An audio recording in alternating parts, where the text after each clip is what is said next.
Two Wizards One Orb operative is saying Russia is developing new technology capable of mass destruction to win the war on Ukraine.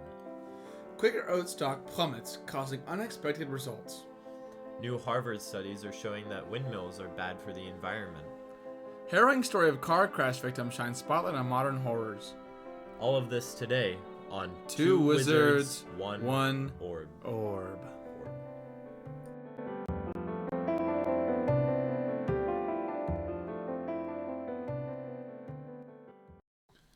Our first story of the day.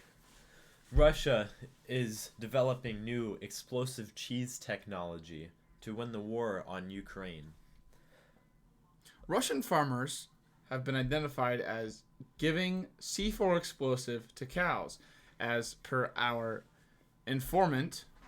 Our inside source of Two Wizards One Orb. He's successfully infiltrated the Russian cheese ring explosive. Now, this is dangerous for Ukraine because, food is essential. Cheese is essential. Everyone has to eat cheese to survive. Except for vegans. Vegans. Who are stupid and smelly. Disgusting things. I'm praying for the Ukrainians, hoping that they will be able to get by without eating cheese. Yeah, they stick the explosive in the milk and then it becomes cheese. So when you bite into it, it will explode. It will blow your mouth open. That's what the cheese will do. No cap. So, but Russia's packaging it in third-party names like Velveeta or Sargento. Mm-hmm. All these big-name companies for cheese. So the Ukrainians are like, oh my god, my Sargento is here. And then bite into it, and then you get an explosive head. Yep, your Uncle Borat he's got his head blown off. Poor fella. Yep. So that cheese. We're just telling this so the Ukrainians know that the cheese is explosive. We do have a large audience in Ukraine. Mm-hmm. Yes, they have nothing better to do now. They're in the fallout shelters. Next up, we have Quaker oat stock plummets, causing unexpected results. Over the last week, Quaker Oats, yes, the oatmeal company, has had a hit in its stock market presence, and it has developed into a nuclear tension between Sweden and Canada. Now, not a lot of people knew that Sweden and Canada actually had missiles, but as of late, since this Quaker Oats stock has been plummeting, they have decided to start developing these missiles because... what my friend Ricky is trying to say here is that the Canadians are developing a new missile. It's been theorized in past, years, but it's called the Syruper. And it's a nuclear warhead packed of maple syrup that when detonated, it can smear sticky substance all over a destined area. And so Sweden will become sticky. Sweden's comeback is filling the missile's warheads with wooden shrapnel from their tables they make at IKEA, and it will rain down on Canadian citizens within the next week if the Quaker oat stock proceeds to crumble. God, pray for our Canadian friends. We have a sister station up there. It's called Two Sorcerers, One Sphere, and we're really scared of their existence up there in Canada. They're in Quebec. So hopefully nothing happens to them with this tension. Yes, right? The Swedish meatballs are quite devastating. New Harvard studies are showing that windmills are bad for the environment. You heard it here, folks. Windmills are actually harvesting this wind. You hear? Mm-hmm. And this is what everyone knows, that windmills are taking the wind and turning it into power, right? Mm-hmm. But what they don't know is that it's keeping the wind. It's not giving it back. When wind moves, it moves until it stops something. Something stops it, right?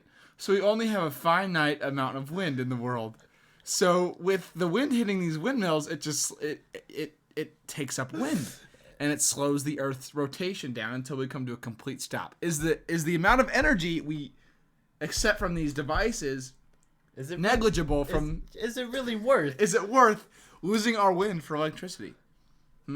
I don't think so, Chip. I think that something needs to be done.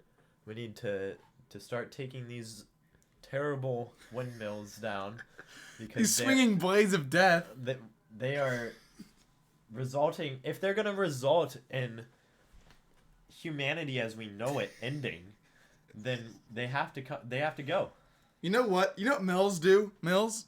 They crush up things like grain, huh? So what do you think a windmill means?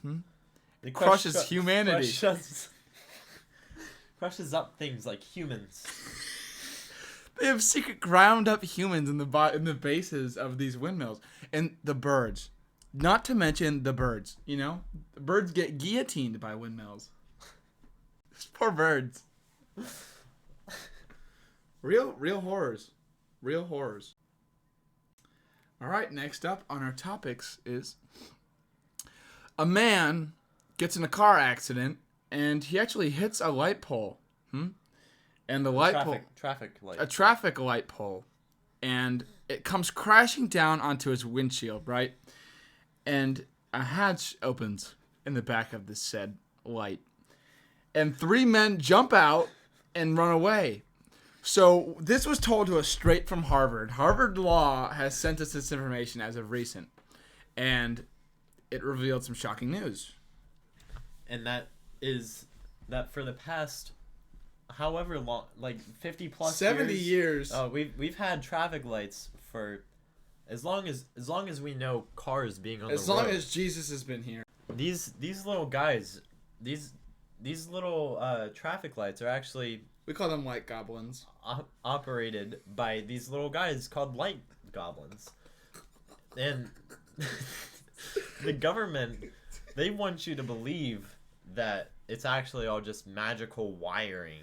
Wiring and circuitry. Yeah. Magic doesn't exist, government, last time I checked. They breed these things. They breed the light goblins in Area 51, and they ship them off. You see these government convoys going down the road. You see little bumps moving in them. Those are effing light goblins. Those are light goblins. Effing light goblins.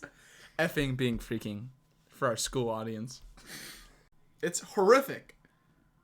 It truly is. And the humanity. I don't blame the light goblins. I blame the government. They're treating them horribly. Oh, yeah. These poor light goblins.